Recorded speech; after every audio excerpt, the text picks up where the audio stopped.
Alors, on continue. Donc là, les petits êtres lui disent ne vous inquiétez pas, on a déjà vu d'autres personnes, nous sommes la planète Mars. En fait. C'est quand même tellement absurde. Mais il se trouve que justement, le phénomène des extraterrestres ou autres s'amuse avec ça. C'est-à-dire qu'en fait, quand on peut aller sur Mars, là on est justement en 61, je crois. 64, pardon. Donc les technologies n'ont pas été encore sur Mars, même pas sur la Lune. Et puis au fur et à mesure des années, Mars, on ne peut plus y aller, ils vont dire qu'ils sont des terres réticuliques, comme dans le cas de Betty Barneville. Après, ça va être plus loin, après, ça va être Sirius, après, ça va être des confins dans l'univers où on ne peut pas aller. Mais à l'époque, en fait, ils disent carrément aux témoins mais vos cosmonautes, ils ne devraient pas aller dans l'espace, ils vont être tués, ils vont avoir des problèmes, et tout cela, quoi.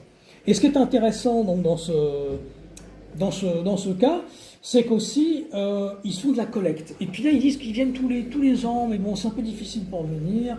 Ils sont très intéressés par la technique agricole. Et il continue toujours à croire que c'est une caméra cachée, lui. Il se dit, il y a quelque chose de pas normal, quand même. Et à un moment donné, donc ils discutent quand même un bon moment, et il demande un sac de blé, justement, qu'il pourra avoir. Alors il leur laisse un sac de blé, puis le lendemain, le sac de blé, il n'est plus là. En tout cas, il a disparu. Donc ça, c'est un cas assez drôle, qu'ils sont occupés, voilà, et toujours revient cette histoire de... Et puis lui, il était fermier, donc il s'occupait de tout cela, quoi. Donc c'est quelque chose qui était tout à fait presque normal pour lui. Voilà, puis là, ils sont là, occupés, et ils lui montrent tout ce qu'ils ont fait, etc. Voilà, et le témoin n'a jamais compris ce qui s'était passé vraiment, il n'a pas compris vraiment... Ça, c'est une chose assez drôle. Alors là aussi, c'est un témoin, c'est Joe Simonton, donc Eagle River, le 18 avril 1961.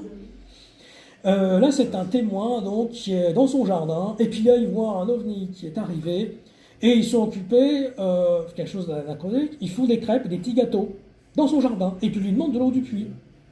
Il demande de l'eau, et lui, il est interloqué, il leur donne de l'eau, et on retrouve exactement ça dans ces légendes anciennes, c'est ça qui est assez drôle. Et il y a quand même des traces, c'est-à-dire que les petits gâteaux, il a été les amener en laboratoire. Parce que voilà, il s'est quand même demandé ce que c'était. Et finalement, ils ont été analysés. Ça ressemblait à du gruau, de sarrasin, avec de matière composite, mais qui n'avait rien d'extraterrestre. Mais en tout cas, il a été comme analysé ces petits gâteaux. Et ça, on retrouve ça dans les légendes, justement, anciennes, où justement, il y a ces petits gâteaux. Dans les mythes des fées en Irlande et ce genre de choses, souvent, il y a l'échange. C'est-à-dire qu'en échange de petits gâteaux, ils demandaient de l'eau pure. Voilà. Et ça, on retrouve souvent ça. Et voilà, il y a des petits êtres qui sont occupés. Et là, donc voilà, il montre le témoin, donc c'est Joe Simonton, il montre ce petit gâteau, qui était quand même, c'était pas très bon quand même. Ça rappelle un peu les stalactites de tout à l'heure, en Pologne. C'était pas très, il n'y avait pas très bon goût. Voilà, il montre ce qu'il a trouvé. Et donc ça a été quand même analysé dans le Wisconsin par un laboratoire. Et là, il a écrit un livre, justement, où il décrit ce qu'il a vu, parce que bon, ça l'a quand même intrigué. Alors là, justement, la gentilhommerie, là nous sommes en Irlande, là derrière c'est Ben Bulben. Il ressemble un peu à des Hatman, mais la gentilhommerie, justement, c'était dans les années 1750 jusqu'à même 1850, pendant une centaine d'années, on retrouvait souvent ce genre de légende.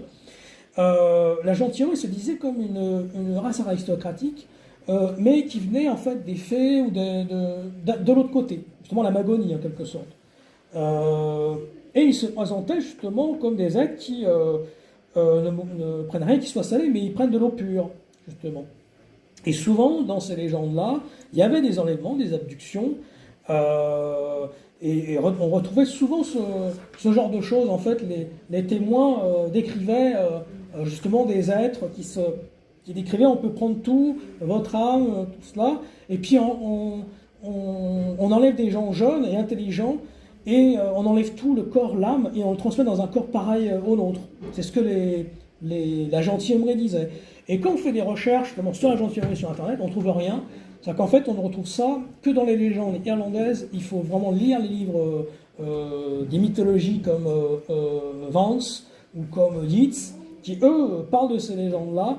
Et les seuls qui en ont parlé, c'est Jacques Vallée dans Passeport Commandonien et des personnes comme Eric Zurker. Et là, j'en parle justement actuellement parce que c'est quelque chose qui a été très peu mis en avant. Et ce qui est intéressant, c'est justement le point commun entre ces légendes anciennes et justement un mythe moderne. Et puis, ils peuvent se présenter sous différentes formes. Donc, on retrouve justement ce mythe ancien et un mythe moderne plus récent. Donc là, voilà, c'est Ben Bulben, donc, en Irlande. Donc c'est une grande montagne. Ça ressemble un peu, ça peut ressembler parfois à Bugarach, mais de loin. Hein. Mais on retrouve souvent cette thématique, et puis ça pourra ressembler aussi à ce que Spielberg a décrit dans Rencontre du troisième type, justement la grande montagne, là où il y a justement cet extraterrestre qui arrive. Ça ressemble un petit peu.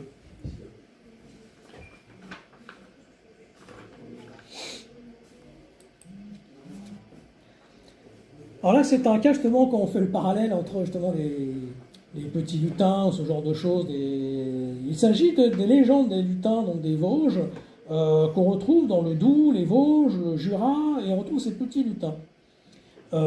Couramment dans la mythologie de l'Est, hein, et en Allemagne aussi c'est les kobolds.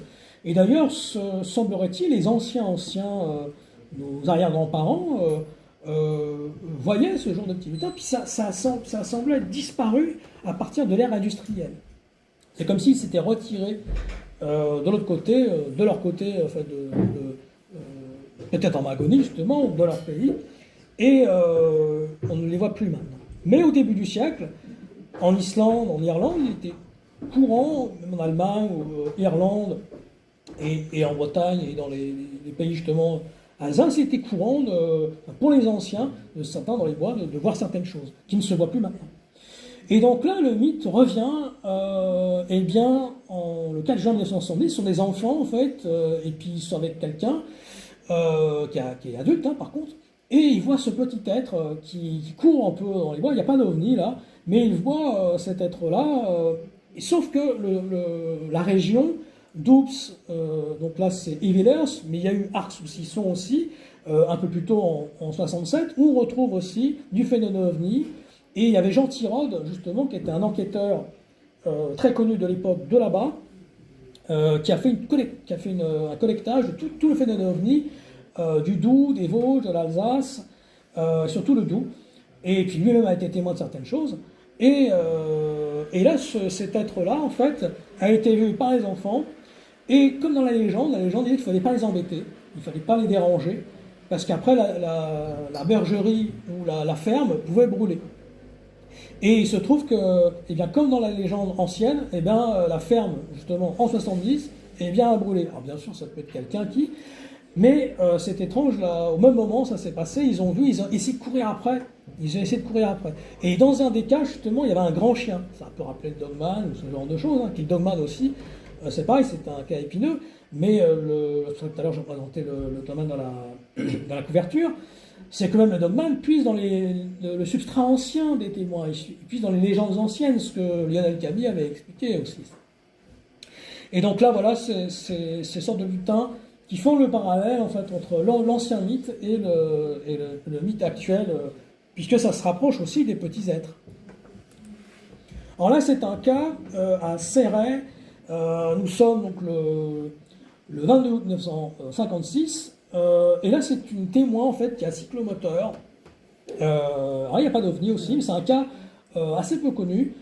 Et là ils sont à cyclomoteur. Enfin, elle est à cyclomoteur, et puis elle voit ces êtres-là. Elle voit ces êtres-là qui sont 4 à 4, et puis tout d'un coup qui regardent le témoin. Si je lui parle la route, elle l'empêche de passer. Elle les contourne. Et il se trouve que quand après elle les a dépassés, ils ont l'air de regarder vers elle, tous d'un coup, et elles se retournent, et après ils ont disparu. Le phénomène a disparu. Et il n'a jamais compris ce que c'était. En tout cas, le témoin a décrit ce genre de choses-là. Et là, ça agit un peu, justement, en mimétisme avec l'activité du témoin. Et l'activité du témoin, c'était d'être en moto. Le phénomène semble s'amuser avec ça, avec soit nos métiers, soit nos activités. Un agriculteur, ils vont montrer qu'ils sont en train de faire du prélèvement. Un mineur qui est dans un gouffre, ils vont montrer qu'ils font du collectage de pierres. Un autre, ils vont montrer qu'ils font, par exemple, justement, du collectage d'herbes, comme les fameux martiens qu'on a vu tout à l'heure. Et là, c'est en mimétisme de l'activité, puisque elle est en moto, en fait. Alors là, c'est pareil, dans les cas, justement, annexes, là, on se trouve dans la vague des années 30, en Norvège, et il y a toute une vague, en fait, de faux avions, avec des projecteurs, un peu comme, justement, dans 1897, qui éclairent les villes,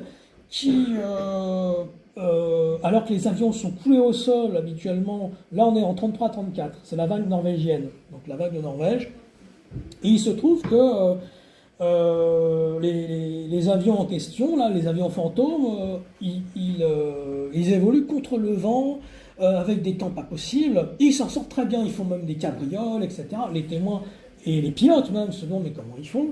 Ils ne comprennent pas. Et surtout aussi, ceux qui ont été vus dans les avions, eh bien, ils ressemblent à des êtres humains, mais parfois vêtus d'un anorak ou une sorte de capuchon de moine. Il y a même un témoignage où vous avez des lunettes d'aviateur, comme les anciens pilotes, les premiers pilotes. Et là, dans les années 30, c'était plus question justement d'avoir ce genre de lunettes ou ce genre d'accoutrement. C'est comme si le phénomène s'était amusé à singer quelque chose, mais en retard, 15 ans avant, un peu comme le Men in Black.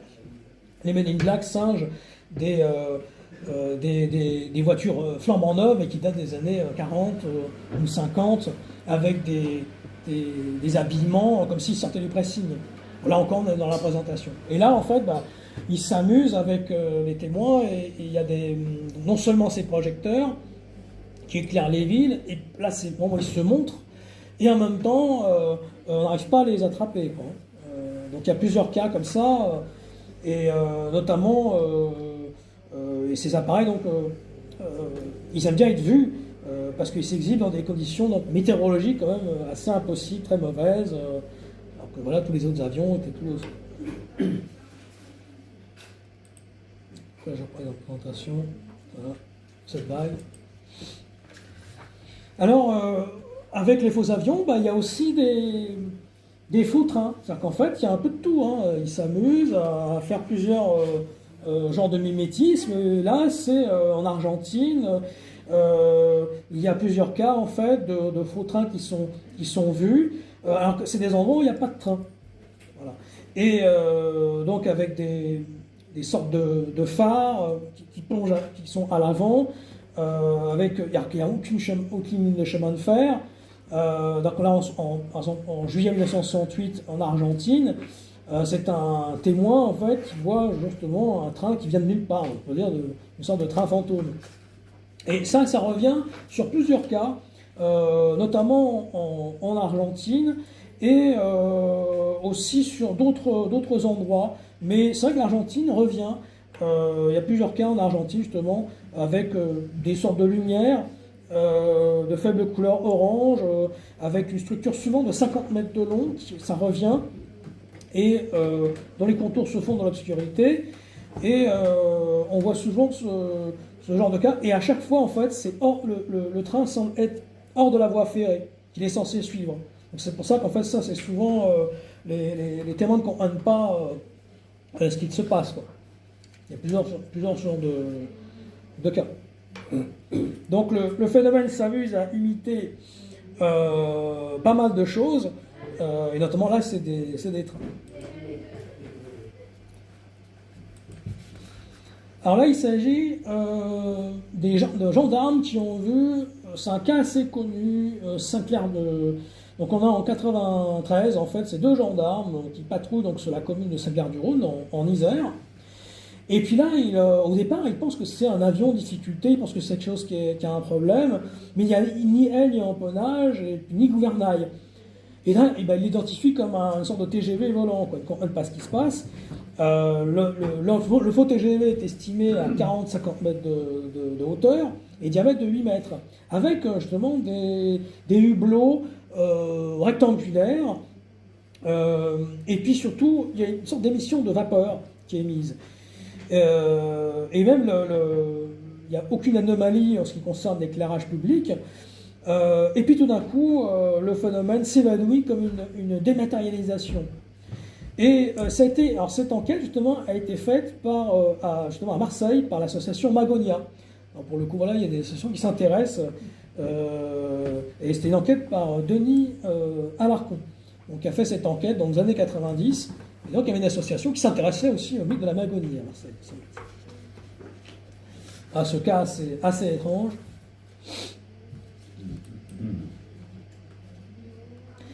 Alors là, c'est un dessin fait par Joël Ménard, feu Joël Ménard, donc très grand enquêteur, ufologue, et qui décrit donc à Planche en montagne, nous sommes le 9 septembre 99, et là c'est une sorte de fusée, mais qui va tout doucement. C'est-à-dire qu'en fait, elle va presque au pas, et le témoin se demande de quoi il s'agit. Voilà. Donc là, c'est vraiment une fusée qui va au pas, et le témoin comprend pas ce que c'est. Une sorte de fusée.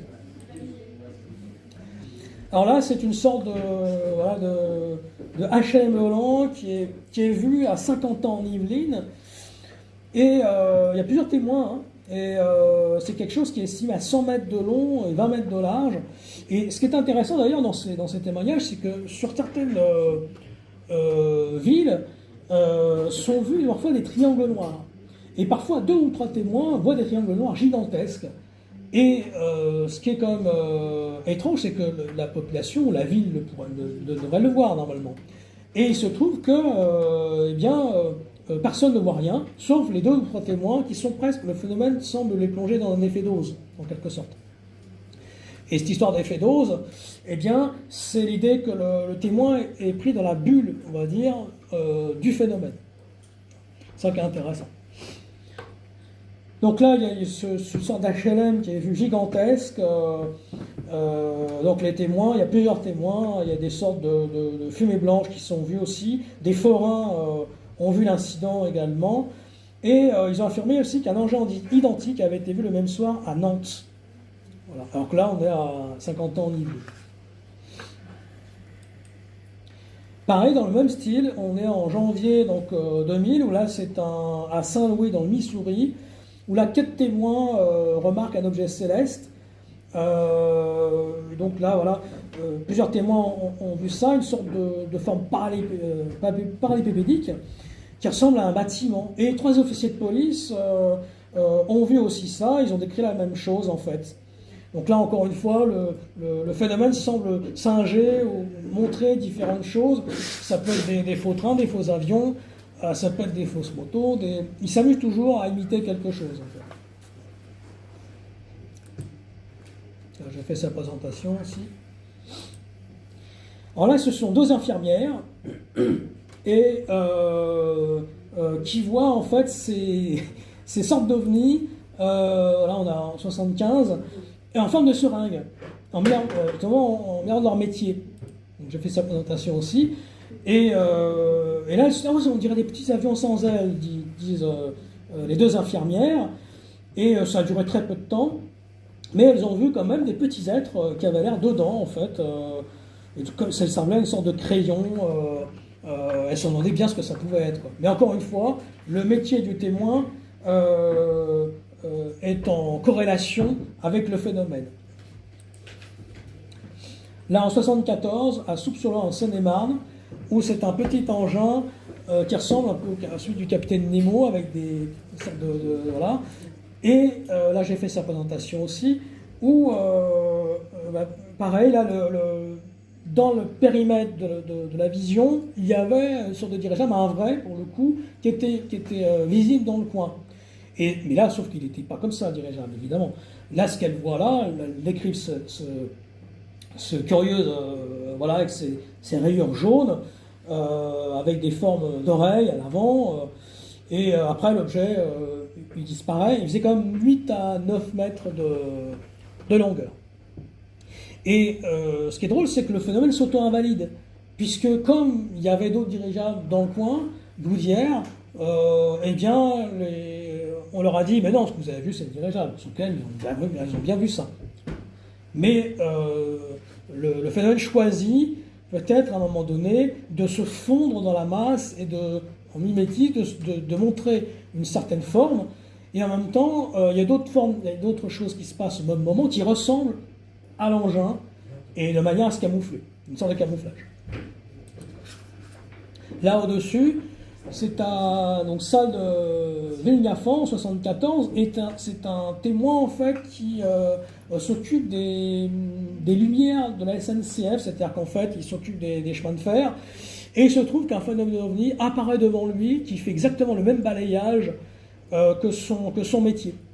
Et donc il y a des grandes lumières et qui agit exactement de la même façon que le métier du témoin. Donc ça c'est assez drôle aussi. Encore une fois, il puise dans l'inconscient du témoin. Là c'est un témoin qui justement le 24 septembre 69, il s'agit de Camille Breuss, qui est architecte belge de 62 ans à l'époque. Et il voit par un ciel limpide cet engin qui ressemble justement tout à fait à un Concorde, sauf que le Concorde n'est pas mis en place encore, il est en construction. Donc après coup, le phénomène semble aussi encore une fois puiser dans le futur, puiser dans quelque chose qui n'existe pas encore, qui est en formation. D'ailleurs, les pilotes des dirigeables, des airships, ils leur disaient oui, ça va remplacer votre chemin de fer. Les dirigeables vont remplacer votre chemin de fer. C'est nouveau, il y en aura bientôt un peu partout, voilà, ce genre de choses. On revient souvent dans les cas. Et là, il se trouve que il était en construction, donc il ne pouvait pas être mis en place, en tout cas ou vu. Là, des représentations aussi des sortes de dirigeables qui ont été vus des années 1890 jusqu'à plus récemment. Alors là, c'est la vague justement de 1946 en Suède. Et Joël Ménard avait appelé ça les crashs de rien, puisque pendant tout l'été de 1946 sont vus des engins qui ressemblent à des fusées V2, et là c'est en rapport avec un peu la peur du moment, puisque la peur du moment, bien c'était les V2, c'est-à-dire qu'en fait on est en 46, bien que ce soit un an après la guerre, les témoins en Suède avaient très peur justement des V2, et là il se trouve qu'il y a une centaine de crashs dans les lacs de ces sortes de fusées. Et l'espionnage américain est venu, différents pays sont venus voir enquêter, sauf qu'il n'y avait rien, ils n'ont rien trouvé, et on ne comprenait pas de quoi il s'agissait. Et on n'en trouvait aucune trace. Et pourtant, des centaines de témoins ont vu ces fusées qui ressemblaient justement à des V2. Et là, encore une fois, le phénomène semble puiser dans l'inconscient, et l'inconscient, c'est le côté de la peur du témoin. Et la peur du moment, c'était justement, la guerre était tout proche. En même temps, c'est montrer quelque chose qui est justement dans l'inconscient et la peur du témoin. Donc c'est toujours cette dimension un peu que j'avais présenté Passepartout Magonia. Alors là, c'est un cas pareil. Nous sommes en Angleterre en août 1916, et là, c'est une témoin qui se trouve à Adelbourg, en Angleterre, et elle voit quelque chose de complètement anachronique. Elle voit cette sorte de soucoupe, en 1916, hein, et avec ces êtres-là qui ressemblent à des soldats français, parce que c'est une uniforme bleue. Et elle se demande ce que c'est. Là, elle ne comprend pas ce qui se passe. Hein. Mais on est quand même encore dans l'esprit du moment, puisqu'on est justement pendant la guerre. Là, c'est quand même un cas. C'est-à-dire qu'en fait, le phénomène est souvent ironique aussi. Hein. Le témoin ne comprend pas pourquoi, mais il y a quand même une sorte d'ironie, une sorte d'humour de la part du phénomène. Là, toutes ces bases justement des dirigeables, etc., se retrouvent maintenant dans le steampunk. C'est-à-dire que c'est devenu une grande mode maintenant de faire ce genre de bateau. Il y a quelque chose qui a été une égérie, on va dire. C'est devenu quelque chose de fantastique. Hein. On est très dans l'esprit de Robert le Conquérant.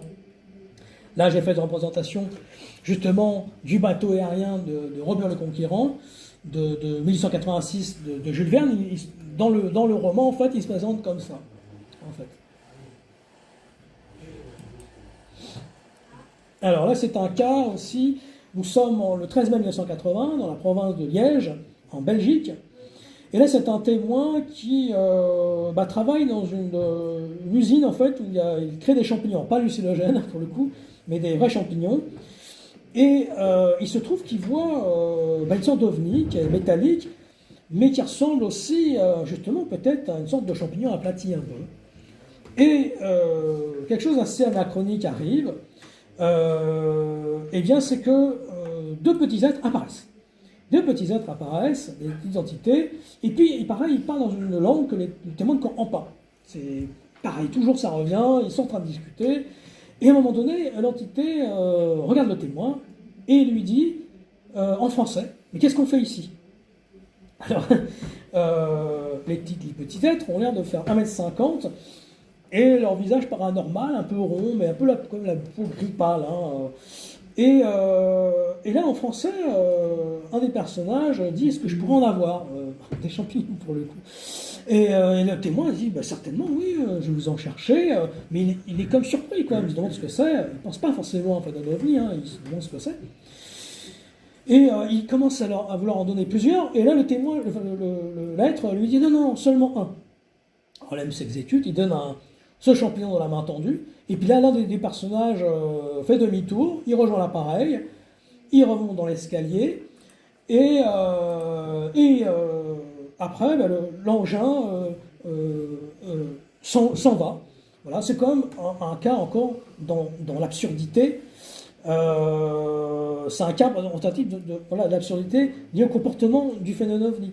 C'est-à-dire qu'en fait, je fais tout pour être vu, mais en même temps, je m'en vais, quoi. Alors ça revient souvent, et c'est surtout le comportement absurde. C'est l'idée qu'à chaque fois, justement, ça paraît absurde au point qu'il semble impossible à notre raison de prendre ces témoignages au sérieux. Souvent, le phénomène s'auto-invalide parce que justement, ça ne paraît pas sérieux du tout. Surtout les cas des années 50, il y a tellement de choses où les témoins ont vu de la part du phénomène certaines choses qui paraissent complètement absurdes.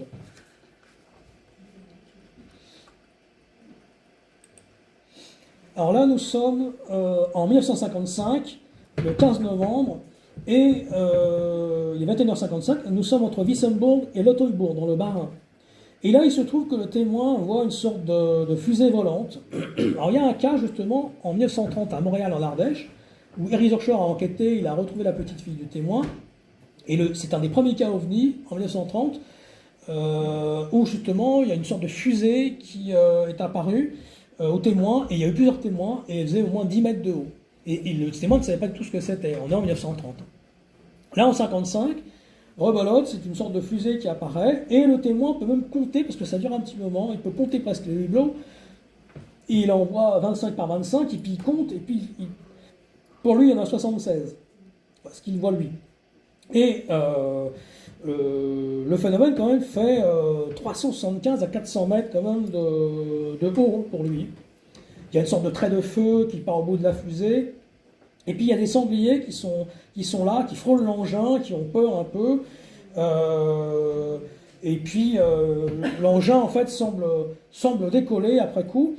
Mais justement ce qui est intéressant, c'est qu'il y a un journal quand même local, le journal alsacien, qui relate ce cas et qui relève que le survol de l'Alsace et de la Lorraine en fait ont été faits par un objet qui avait une vitesse qui était jugée entre 14 500 km/h et 28 000 km/h. Et il y a eu plusieurs témoins qui ont vu ça aussi dans la région de Hanspach et Nancy également. Donc là c'est un témoignage quand même assez intéressant. Là c'est plutôt le cas d'une fusée en quelque sorte.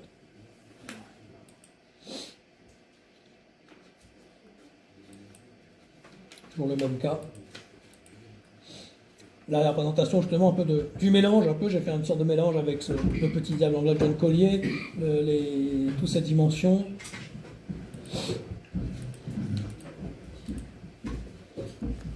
Alors là, c'est le cas justement, c'est un cas ancien, enfin, plus qu'ancien. Il s'agit à Leipzig, eh bien c'est le jeune Goethe. le jeune Goethe, qui voit une sorte de pandémonium. Alors, il est en carriole, et puis il va à Leipzig, et puis il tombe sur la route, et il voit ce petit pandémonium de Farfadet. Il se demande ce que c'est. Il voit des lumières qui montent, qui descendent. On est un peu dans le surréalisme magique. Hein. Et il se demande bien ce que c'est. Et il constate ça, et puis il l'écrit dans ses mémoires. Ouais, c'est un phénomène intéressant. On peut le classer entre le phénomène ovni, le phénomène des fées, des lutins, des petits farfadets, ou des petites lumières. En tout cas, Goethe était très sérieux là-dessus. Il a décrit ça dans ses mémoires. C'est à Chaboy, 26 septembre 1954, où là c'est le cas classique d'un ufonaute qui est vu donc, dans les champs avec un ovni, etc. Sauf que la témoin qui a vu cela, dans les années 70, des ufologues sont venus la voir, et là elle a décrit des Nordiques qui sont venus la voir après coup. Elle n'avait pas osé le dire avant. Des Nordiques qui sont venus la menacer, qui lui ont dit « Surtout ne dites pas ce que vous avez vu sur l'engin ». Et sur l'engin, en fait, ce qu'elle a vu, elle n'a pas voulu vraiment dire ce que c'était, elle avait vu une sorte de croix allemande, enfin, on comprend bien, et ça semblait un peu on est en 54, parce que 10 ans avant, il y avait la guerre, tout ça. En tout cas, le phénomène s'est amusé à lui faire peur, pour le coup, en montrant peut-être cette croix. Et d'ailleurs, ils lui ont dit surtout n'en parlez pas. Voilà. Donc ça, c'est un cas assez étrange. Pour faire peur aux témoins. Alors bien sûr, on parle maintenant de toute la mythologie des Hanebu, du Vril, de tas de choses, mais sauf que là, le phénomène peut-être aussi s'amuse avec la peur du témoin. Là, c'était encore le cas de Chaboy. Alors là, il s'agit aussi on finira avec justement toute la période de 1897. Là, c'est John M. Barclay, donc à Rockland, Texas, et donc le 21 avril 1997. Et là, il est en face de personnages qui sont en train de faire des sortes de réparations. Et il demande même aux témoins, justement, il lui demande de l'huile lubrifiant, des paires de ciseaux à froid, du sulfate de cuivre. Et donc il demande si le témoin peut aller les chercher. Et donc le farmer, enfin l'entité se présente comme s'appelant Smith. Et on lui dit oui, si vous nous apportez tout ça, on vous emmènera faire un petit tour. Ça revient tout le temps, ça souvent à l'époque. On vous emmènera faire un petit tour. Bon, je trouve que c'est juste histoire de le dire. Et là, le témoin demande vous venez d'où? Et là, il lui a répondu de nulle part, mais nous serons en Grèce après-demain. Il y a ce côté un peu toujours un peu de l'absurdité. Puis le phénomène ovni le phénomène du guérilla part comme un coup de fusil. Et ils sont toujours très apprêtés à faire des réparations, faire ce genre de choses. Alors là, ils ne demandent pas de l'eau du puits, mais c'est souvent en échange, il y a des sortes d'échanges. Alors là, c'est Frank Nichols à Youngstown, Texas. Et il se trouve que le témoin, justement, voilà, pour le coup, deux hommes, en fait, portent des seaux et lui demandent la permission de tirer de l'eau de son puits. Ça revient souvent, voilà, dans ces témoignages des années 1897. Et puis, on lui fait tout un scénario, on lui dit oui, cet engin, on arrive à la vitesse de 300 km/h,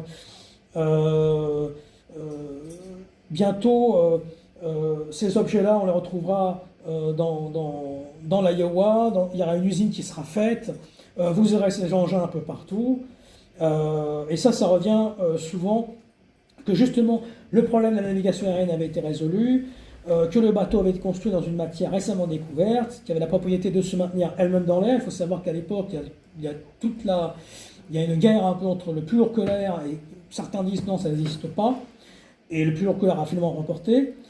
Et là, 5 ou 6 de ces engins seront construits bientôt dans la petite ville de l'Iowa, qu'ils étaient en train de former une compagnie, qui en aurait un immense stock, et que dans le courant de l'année prochaine, on se servirait partout de ces machines.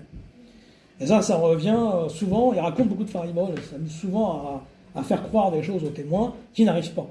Et parfois, alors, des fois, ils montrent qu'il y a certaines choses qui vont arriver, et puis ce qu'ils disent aux témoins, souvent, des fois, est parfois faux.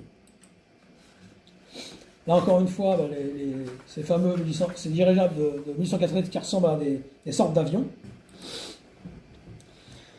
Voilà. Alors, ce qu'on peut dire, c'est surtout, dans tous ces phénomènes-là, en fait, que ce soit justement l'idée de la magonie, de l'effet vitrine, ou ce genre de choses, revient tout le temps l'idée que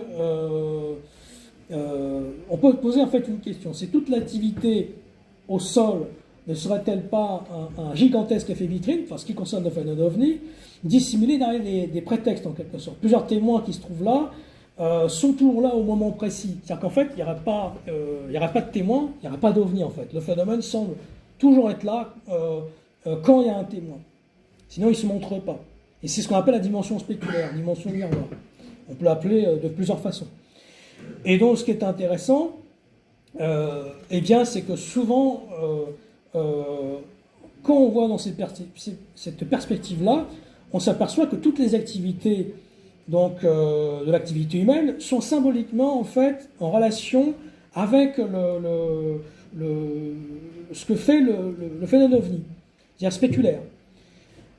Et c'est une dimension voilée du phénomène OVNI. Eric Zorcher parle par exemple d'une des clés du phénomène, c'est une des clés du mimétisme.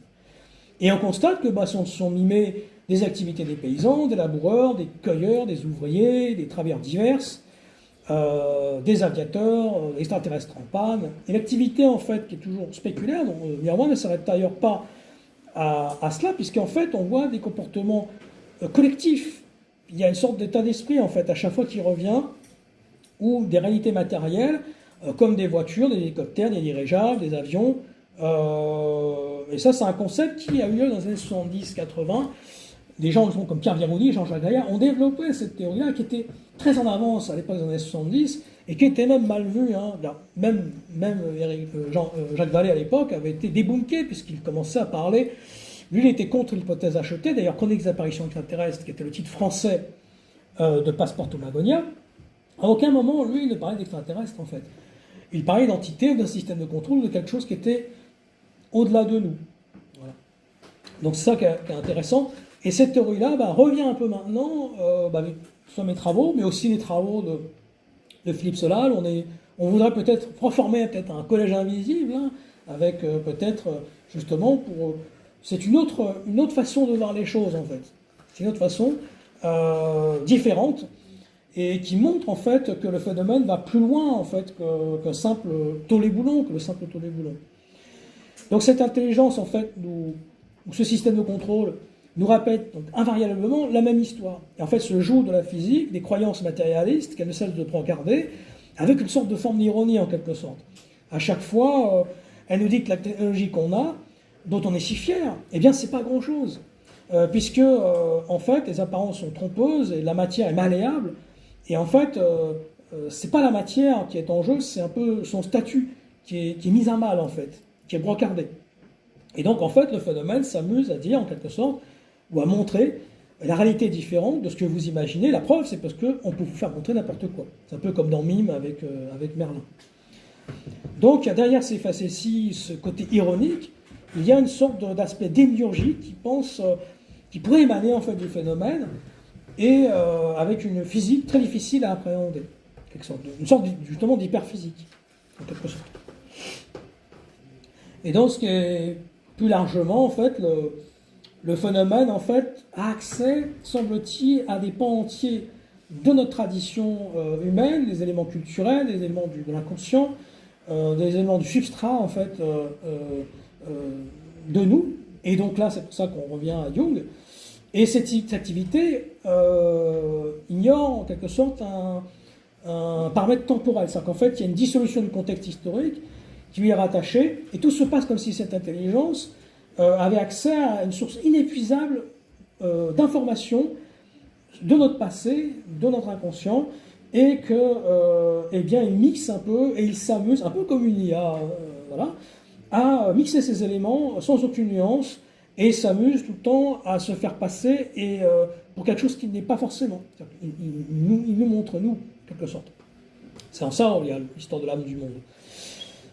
Et ce phénomène donc puise dans la culture humaine des éléments constitutifs donc d'une mise en scène et qui représente justement quelque chose de surréalisme, un peu dans le surréalisme logique.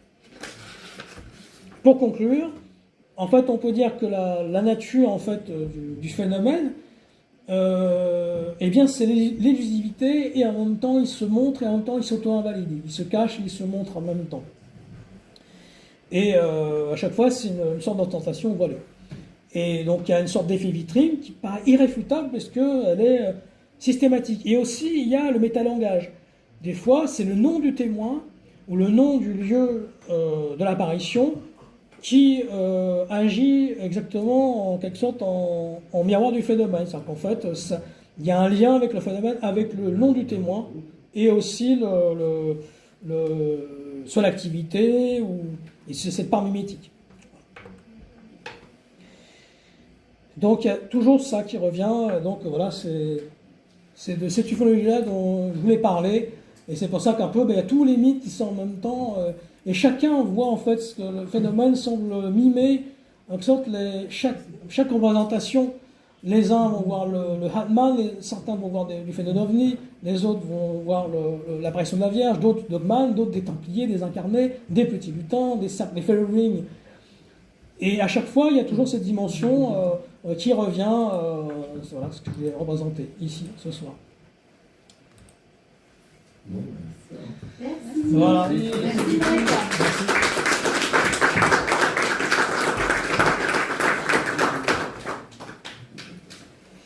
Si vous avez des questions, Voilà, si vous avez des n'hésitez pas. questions.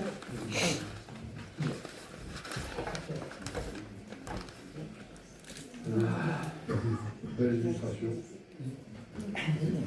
J'ai fait toutes les illustrations.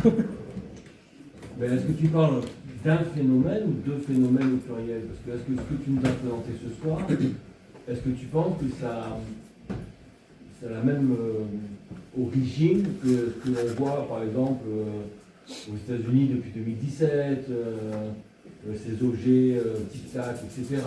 Évolué. Est-ce qu'on a plusieurs phénomènes, voilà, de types différents, ou est-ce que c'est... parce que des phénomènes comme ça, c'est étrange que tu nous montres, déjà on en voit beaucoup moins. Oui, on en voit beaucoup moins. C'est pour ça que c'est aussi dans les années... Là, je suis dans la thématique des années 50-70, et c'est une ufologie justement presque matérialiste, dans le sens que, en fait, c'est presque du tollé-boulon, mais en même temps, qui montre autre chose. Et c'est vrai que maintenant, le phénomène ne se montre plus. Il n'y a plus de traces au sol. Il y a quasiment plus de traces au sol. Alors, ce qui concerne la divulgation américaine, c'est complexe parce que ils semblent nous faire le coup depuis 40 ans déjà. Il y a eu le rapport Condon, il y a eu le rapport Blue Book, et maintenant, à chaque fois qu'ils vont démontrer quelque chose, même pour cette erreur de tic-tac, ils disent « Ah ben non, finalement, l'US Air Force se rétracte, ils disent « Non, non, on n'a pas vu ça », ou « Non, non, il y a souvent... Il faut se méfier un peu. Alors, le problème, c'est que l'ufologie américaine, tout ce qui se passe actuellement avec la divulgation, ça occulte tout ce qui se passe en Europe et en France. Et c'est peut-être fait exprès d'ailleurs. C'est un peu le grand cirque. Il y a tous les pleins feux sur l'actualité états-unienne, mais on en oublie tout ce qui se passe ici en Europe. Parce qu'en plus, il y a presque plus de rencontres avec des créatures. Non, parce que justement, le phénomène s'est amusé à cela, à se montrer, par exemple, dans toutes les années 50, jusqu'à les années 70, 75, 80. Et puis après, il n'a plus besoin, puisqu'il s'est déjà montré, et maintenant, l'abduction se fait, ils viennent dans ton lit, quoi. Et voilà, ils n'ont plus besoin, il n'y a plus de... C'est ça qui est intéressant. Ce qui est intéressant. En fonction des époques. Comment? Il s'adapte en fonction des époques. Il s'adapte en fonction de l'époque et aussi des témoins. Des témoins. Là, il fallait des gros boutons, il fallait montrer un merveille technologique pour des paysans de l'époque, des années 50. Ça faisait sérieux. Ah oui, ils avaient des bonbonnes, ils avaient des sortes de stylos, ils avaient ce genre de choses. Et ce qui maintenant, il n'y aurait plus besoin en fait. Maintenant, le phénomène, il est très évanescent, il est dématérialisé à l'image de la société, où tout est dématérialisé. Mais ces cas de phénomènes, ils se sont concentrés dans certains pays. Parce que c'est normal. Ça a eu lieu. Passé, par exemple, il y a eu des cas aux États-Unis, en Italie, Ouais. France, Irlande, Grande-Bretagne et pas dans d'autres pays. En fait, le Je bloc de pense l'Est, que- il y en a qui sortaient, donc il Disons qu'à l'Est et tout ça, c'était plutôt mis sous le boisseau. Allez, ah oui, Pologne C'est- aussi. Comment ben, en Pologne, j'ai cité un cas en Oui, Pologne. mais- Ouais, mais pas dans d'autres pays. disons qu'en fait, ça a pu avoir lieu, mais on n'en parlait pas. Ah, d'accord, C'est ça a été aussi. médiatisé. Ça a pu voilà, avoir lieu, mais les médias ne relayaient pas. D'accord. Et puis on était dans des pays à l'Est où dans les années 50-60, c'était compliqué l'information. Ah oui, c'était plus fermé. Et même, il est dit certain que dans l'ufologie russe, une certaine partie de l'ufologie russe était faite par des écrivains. Style, comme ça, le régime, on ne parle pas du régime, par contre, on va inventer des histoires d'ovnis, de ce genre de choses. Comme ça permet d'endormir un peu les gens. Mais là, c'était carrément de l'ufologie créée de toutes pièces. Pour certains cas de l'ufologie russe, hein, pas tout, heureusement. Alors, ce qui est étonnant, c'est que avant, les gens allaient se promener en forêt et puis ils voyaient une soucoupe et des extraterrestres. Au coin du bois, ouais. Et maintenant, c'est Loman. Oui, mais Et on parle plus d'extraterrestres, par contre, on parle de nouvelles créatures qui apparaissent, qui n'existaient pas, dont on ne parlait pas autant Ouais. il y a 30 ans. Quoi. le Dogman aux États-Unis et le Mothman et le Dogman étaient présents dans la mythologie américaine, enfin mythologie. Il était présent dans l'actualité. Et puis il est apparu avec. Il est possible aussi que le phénomène s'autogénère quelque chose par rapport à sur des témoignages. Lionel Camille en a parlé en 2017 du Dogman, et tout d'un coup, il y a eu des centaines de cas. Alors, soit on pourrait dire que la parole s'est libérée.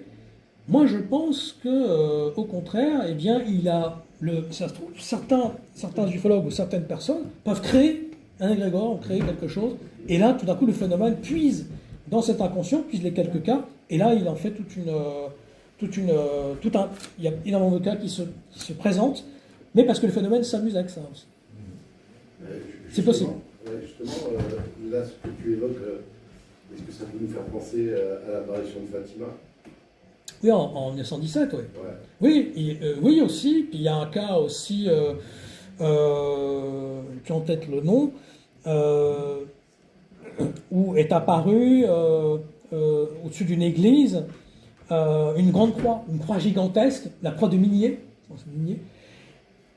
Et ce qui est très drôle, c'est que tout le monde l'a vu, sauf un témoin. Un témoin, il ne l'a pas vu. Comme si le phénomène s'était amusé dans effet dose inverse. C'est qu'en fait, il y a un seul témoin qui ne l'a pas vu. Et ça, c'est quand même étrange. Donc en fait, le phénomène semble s'amuser à toi, tu regardes, toi, tu verras pas. Ça, c'est intéressant aussi. Et des fois aussi, pire que ça, le phénomène, des fois, certains témoins vont le voir rond, et l'autre, non, j'ai pas vu ça, il était triangulaire. C'est-à-dire qu'en fait, il s'amuse aussi en fonction des témoins. Toi, tu verras ça, toi, tu verras autrement. Ça aussi, ça revient, ça. C'est des camouflages aussi. Mais les protéiformes, comme Proté, le dieu Proté, qui s'amusait à montrer ce qu'il voulait aux humains, aux êtres humains, et se camoufler, et inventer une histoire en quelque sorte. Et puis c'est le voile de la Leteia, finalement, on revient dans la mythologie, ou dans le légende, c'est le Leteia, c'est le voile, elle montre ou elle cache, en fait. Et là, on est dans l'idée de l'idéalisme, aussi dans l'idée, justement, du phénomène miroir, du phénomène mimétique, et aussi qu'il y a une projection, peut-être qu'en fait le phénomène en lui-même est une projection de notre âme, ou une projection de tout ce qu'on a en nous, et qui se montre, en fait, suivant nos désirs, suivant nos peurs, suivant ce que l'on est nous, en fait. Et il montre une partie de nous-mêmes, sauf qu'on ne comprend pas de suite. C'est un peu comme dans 2001, Odyssée de l'espace, où il y a ce monolithe, et il apparaît pendant plusieurs siècles, mais il est là, en fait. Et on ne comprend pas ce que c'est. Mais donc ça serait pas différent extraterrestre alors. Enfin, Comment ? Ce serait pas différent parce qu'il y a le dogman et ça, mais derrière c'est le même. C'est peut-être la même chose, en fait, qui se présente sous différentes formes. Qui s'adapte en fonction des Ouais. gens. C'est une Ça nouvelle peut être théorie nous, hein. ça ou... Comment ? C'est une nouvelle théorie. C'est pas, non, c'est quelque chose qui avait émergé dans les années 70 avec justement Pierre Biroudi, Jean-Jacques Zaya et Alex Zurcher, mais qui est quand même très underground. et qui maintenant renaît un peu de ses cendres avec les travaux de Philippe Solal, d'autres ufologues, aussi Franck Ferrandis, où on comprend cette dimension, et Eric Zorcher, bien sûr. Jacques Vallée n'est plus tellement dans cette théorie-là, puisqu'il maintenant il prend crédit pour le côté HET, le côté hypothèse extraterrestre. Mais là, je parle du travail de Vallée des années du début, en fait. Mec, intéressant en tout cas. Tout à l'heure, je voudrais parler de l'illusion, c'est une époque un peu révolue aujourd'hui dans le cadre des observations. Cependant, c'est quand même ce qui permet d'avoir l'enregistrement radar. Donc, c'est pas l'un ou l'autre, c'est l'un et l'autre. C'était ma question. Mais oui, pour certains cas, bien sûr qu'il y a des échos radars, des fois le phénomène. En fait, mais c'est toujours voulu, en fait. Hein. C'est toujours voulu. Si le phénomène se montre dans l'écho radar, c'est qu'il a voulu. Même pour Roswell, on pourrait imaginer que c'est un faux crash. C'est une mise en scène. Ils sont pas crashés involontairement, c'est volontaire. Ils ont mis des sortes de d'êtres. Et en fait, c'était volontaire, ça se trouve. C'est-à-dire que le phénomène, il s'est amusé à montrer une sorte de crash. Des crashs dans différents pays. C'est peut-être volontaire. Si le phénomène arrive à instrumentaliser le temps, l'espace, qu'il n'est jamais pris, il n'arrive jamais à être pris, est-ce que ce ne serait pas un camouflage de sa part de déposer de la technologie, mais sans le montrer vraiment, voilà, puisqu'il y a de la technologie qui a été faite après Roswell, il y a eu un bond technologique d'un coup après Roswell, donc on peut se poser des questions.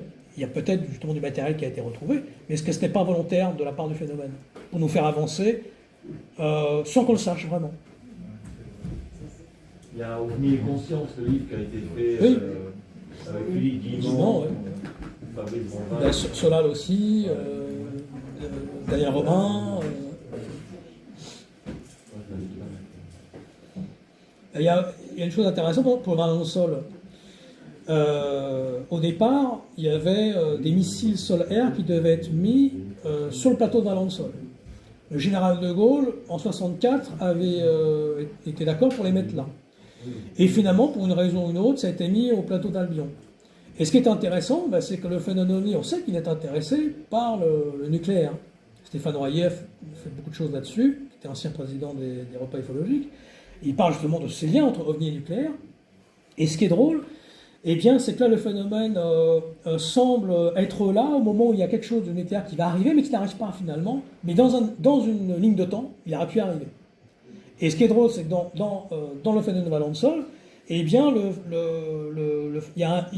l'OVNI en fait creuse un trou, exactement comme ce qui aurait pu arriver, ces missiles sol-air. Ça, c'est intéressant, par exemple.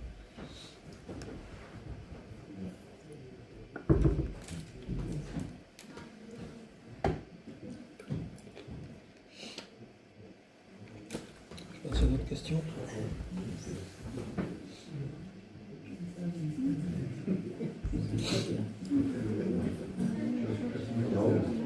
Bon, merci.